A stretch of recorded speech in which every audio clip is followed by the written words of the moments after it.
12 ফেব্রুয়ারি বিএনপির সারা দেশে জেলা ও মহানগরে পর্যায়ক্রমে সভা সমাবেশের ঘোষণা।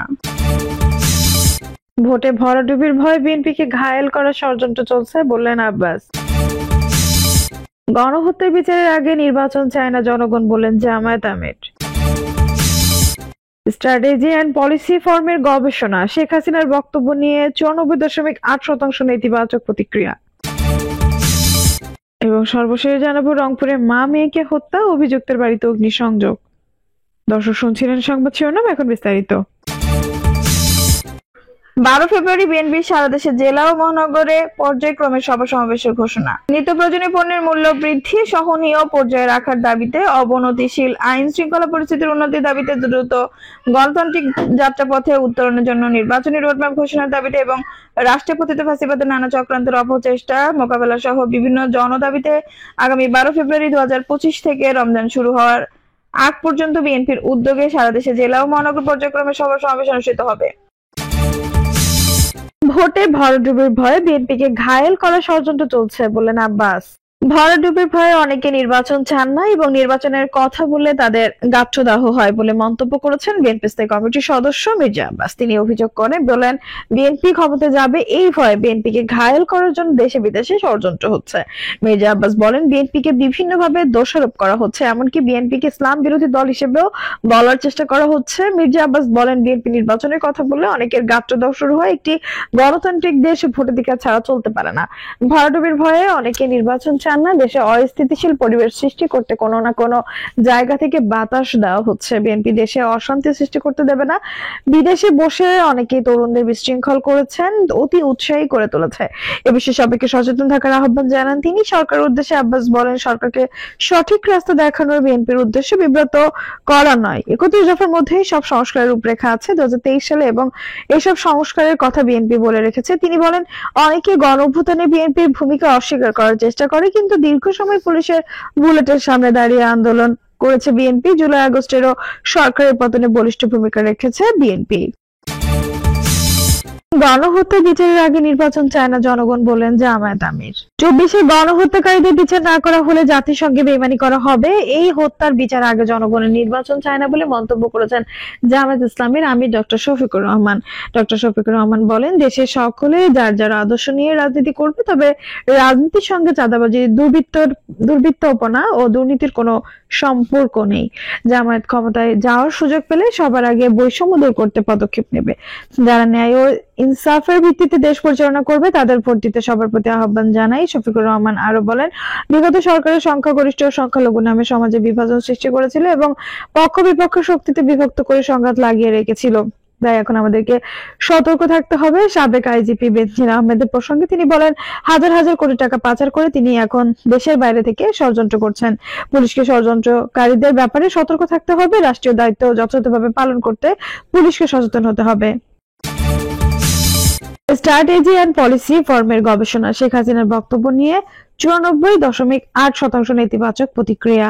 সম্প্রতি প্রকাশিত এক গবেষণায় উঠে এসেছে যে সাবেক প্রধানমন্ত্রী শেখ হাসিনার সাম্প্রতিক ফোন কল ও অন্যান্য বক্তব্য নিয়ে অনলাইনে 94.8% নেতিবাচক প্রতিক্রিয়া প্রকাশিত হয়েছে। এর মধ্যে মাত্র 5.2% প্রতিক্রিয়া ছিল ইতিবাচক।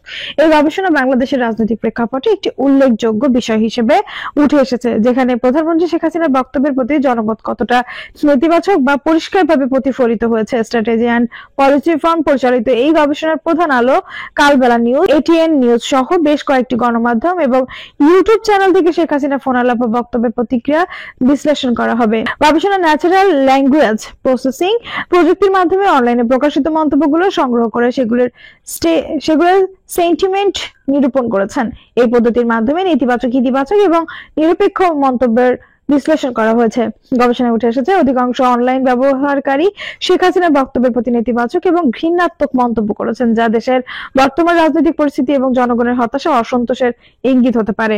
বিশেষত সম্প্রতি প্রধানমন্ত্রী শেখ হাসিনার ফোন কল এবং অন্যান্য বক্তব্যে নাগরিকদের অস্থিরতা ও জনমানসের সরকারের প্রতি অনাস্থা বৃদ্ধি পেয়েছে, যা এই নেতিবাচক প্রতিক্রিয়াগুলোর মধ্যে স্পষ্টভাবে প্রতিফলিত হয়েছে।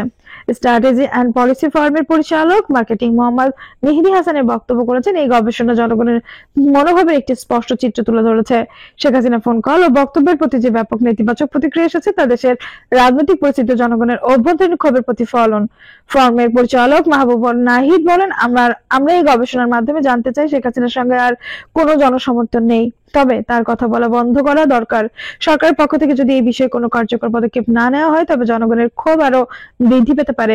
সরকারের কূটনৈতিক ভাবে মোকাবেলা করা উচিত। গবেষণায় আরো উঠে এসেছে নেতিবাচক প্রতিক্রিয়াগুলোর মধ্যে বেশিরভাগ মন্তব্য শেখ হাসিনার প্রতি অসন্তোষ, দুর্নীতি এবং নির্বাচনী প্রতিশ্রুতি বাস্তবায়ন না হওয়ার বিষয়গুলো নিয়ে।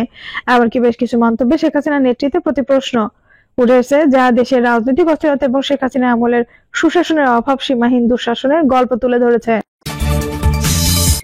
রংপুরে মা মেয়েকে হত্যা, অভিযুক্তের বাড়িতে অগ্নিসংযোগ। রংপুরের পীরগঞ্জে মাকে হত্যার 1.5 মাস আগে 5 বছরের কন্যা শিশুকে হত্যা করে পুঁতে রাখার ঘটনায় অভিযুক্ত আতিকুল ইসলামের বাড়িতে আগুন দিয়েছে বিক্ষুব্ধ জনতা।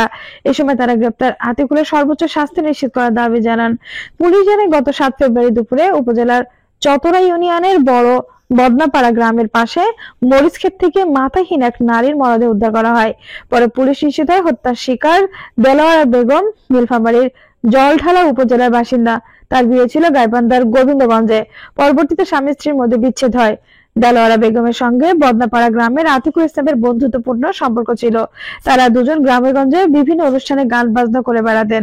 পুলিশ আরো জানায়, এই ঘটনায় আতিকুল ইসলামকে আটক করে জিজ্ঞাসাবাদ করা হয়। শনিবার বিকেলে তার দেওয়া তথ্য অনুযায়ী উপজেলার করতোয়া নদীর টোংরা দাহ থেকে দেলোয়ারা বেগমের খণ্ডিত মাথা মাটিতে খুঁড়ে উদ্ধার করা হয়। এরপর দেলোয়ারা বেগমের তালাক প্রাপ্ত স্বামী পুলিশকে জানান, তার সাবেক স্ত্রীর সঙ্গে 5 বছরের মেয়ে সাইমাও ছিল। পুলিশ সকালে অভিযুক্ত অতিকুলের বাড়ির পেছন থেকে বিভিন্ন প্রজাতির গাছের বাগানে পুঁতে রাখা শিশু সাইমার মরদেহ উদ্ধার করে। এরপর বিক্ষিপ্ত জনতা আতিকুল ইসলামের বাড়িতে অগ্নিসংযোগ করে।